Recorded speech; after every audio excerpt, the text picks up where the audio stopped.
старался как бы правильно представить Алима, забыл на минутку, что кто я такой сам на самом деле. И он сидит рядом со мной, еще собирается вернуться в Душанбе. Сидеть рядом с террористом, да и поздороваться еще многие люди. Я специально сидел здесь, чтобы гости, которые заходят, не смогли со мной поздороваться, чтобы не попали в кадры. Вдруг кто-то собирается в Душанбе. Ну, так получилось, что вынужден был с некоторыми друзьями поздороваться. Многие наши иностранные друзья просто не понимают ситуацию в Таджикистане, потому что нет аналогов в мире вообще. Много что там творится, оно настолько абсурдно, что объяснить обычным простым языком иностранному исследователю, специалисту очень сложно. Например, если я скажу, что мой старший брат женился 35 лет тому назад. И 2 года тому назад меня объявили террористом. Сейчас эта семья, которая 35 лет тому назад стали нашими родственниками, родители пишут заявление спецслужбам, почему они 35 лет тому назад отдали свою дочку нашей семье. И они просто не знают, что ответить, что писать. Вот родственник террориста. Вот семья должна объяснить правильно, разумно, аргументированно, почему они 35 лет тому назад стали нашими родственниками. И они это объяснить иностранному журналисту, исследователю очень сложно. Буквально вчера распала еще одна молодая семья, которая не успела жить. Они только неделю назад поженились, девушка приехала из Душанбе, мой племянник, который родился в Москве, он россиянин, москвич, и они, скорее всего, познакомились по интернету и свадьбу сыграли неделю назад в России. И вчера семья распалась. Родственники из Душанбе приехали, заставили молодую девушку, чтобы она требовала развода, потому что она только узнала, что спецслужбы давили на них, что у вас будут проблемы. И какое имеет отношение этот молодой человек, хоть мой дальний племянник, родственник, который живет, родился в России, даже не носит мою фамилию, и та семья, другая семья, которая буквально неделю назад сыграли свадьбу.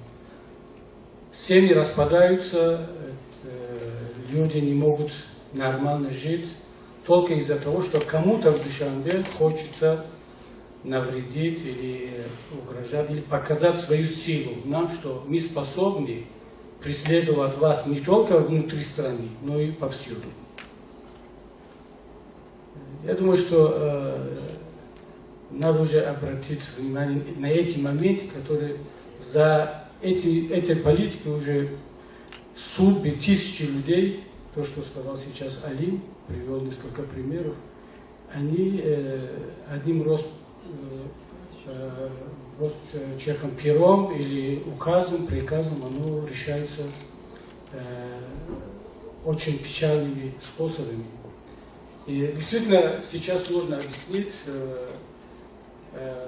Я думаю, что сейчас будут еще другие люди, которые расскажут об этом. Но то, что идея, которая сейчас прозвучала, что включить или создать свой список Магнитского по имени Зайда Саидова или Бузурмера Йорова, или вообще можно и без определенного имени.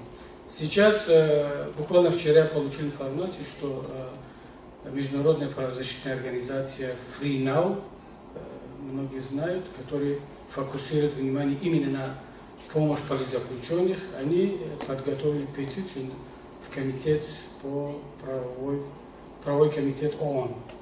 И туда включили имена несколько политзаключенных из Таджикистана, в том числе и Зайда Саидова, Махмад Али Хаитова, Бузурмер Йорова, по-моему, и Шухрат. То есть сейчас этот вопрос будет уже обсужден в комитете по правам человека в ООН. Я очень надеюсь, что другие международные организации, посольства и другие представители гражданского общества поддержать эту инициативу. Если будет хоть один шаг сделан в этом направлении, я думаю, что это будет огромная моральная поддержка всем политзаключенным. И другой момент, прежде чем дать слово гостям, я бы предложил другое. Наверное, уже пора кому-то из наших таджикских адвокатов дать какую-нибудь международную правовую премию.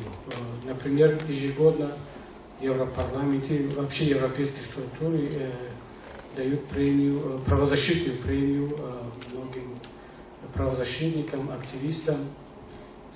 Я даже думаю, что Бузургмех Йоров, он заслуживает даже на уровне Нобелевской премии. Это единственный адвокат, который не боялся взяться за это дело. И он, когда ему угрожали, что у него будут проблемы минимум 20 лет, сейчас он получил 29 лет в совокупности, он не отказался от своей миссии защищать права осужденных. За это и получил 29 лет. Он знал, на что идет. Я думаю, что если кто-то из Таджикистана заслуживает быть номинирован на Нобелевскую премию, это Бузургмех Йоров. Хотя бы правозащитные организации поддержали бы эту инициативу, получить какую-нибудь правовую или правозащитную премию. Это будет огромная моральная поддержка не только для Бузургмеха, но и для всех адвокатов, журналистов, политзаключенных, которые стараются каким-то образом помочь своей стране. Пожалуйста, если будут выступающие. Сейчас еще до начала мне сказали, что оргруппа подготовила видеоматериал короткий. И они попросили его показать, если есть такая возможность, пожалуйста.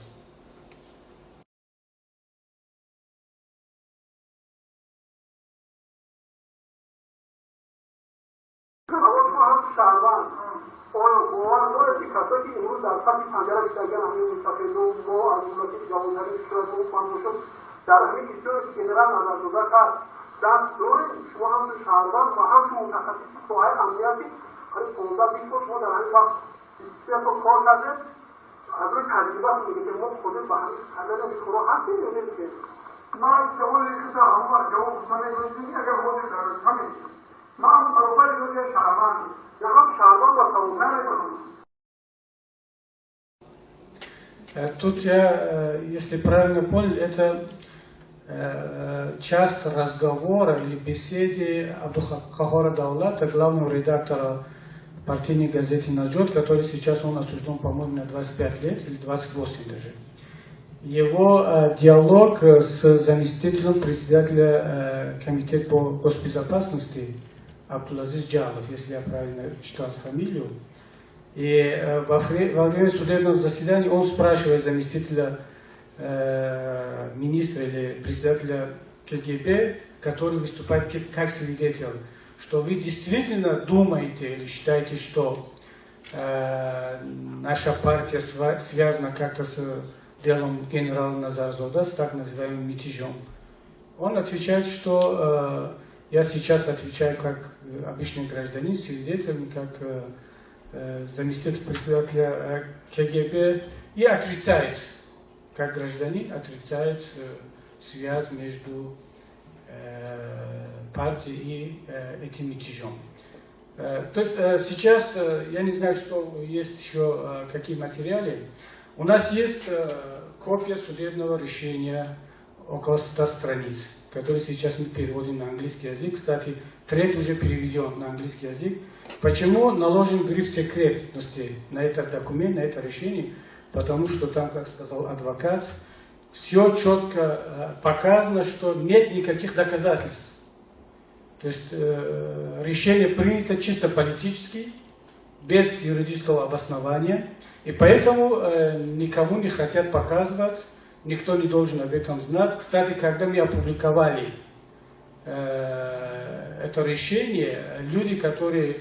Они просто думали, что это обычное судебное решение. Выставили в интернет, и многие получили копию. После этого возникли проблемы у этих людей, но тем не менее мы сейчас стараемся перевести на английский язык, чтобы все специалисты, эксперты знали, на каком основании сейчас осуждены более 100 человек в Таджикистане. Поэтому власть старается, чтобы никто об этом не знал, но все тайное рано или поздно становится явным. Так что сейчас те материалы, которые у нас имеются, будем надеяться, что скоро они окажутся в руках многих специалистов.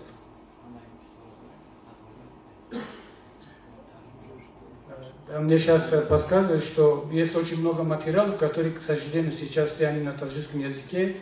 Есть запись судебных заседаний, есть, конечно, они очень трудно было достать и вынести эти записи из судебных заседаний, когда они все проходили в СИЗО в секретном режиме.